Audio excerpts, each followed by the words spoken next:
గుంటూరు జిల్లా సత్తెనపల్లి మండలం అబ్బూరు గ్రామం నాయీ బ్రాహ్మణ కులంలో జన్మించిన మహనీయుడు నారాయణస్వామి.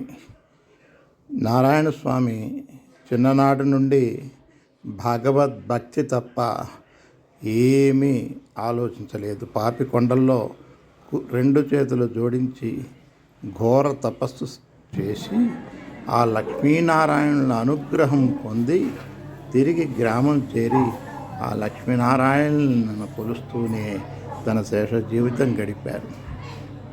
ఎందరో సమస్యల్ని ఆయన తీర్చడం నాకు తెలుసు. నేను డిగ్రీ చదువుతున్నప్పుడు ఆయన్ని దర్శించేవాడిని. ఆయన విష్ణు సహస్రనామాన్ని అనుష్ఠానం చేస్తే అనేక ఫలితాలు ఉంటాయని అందరికీ చెప్పేవాడు.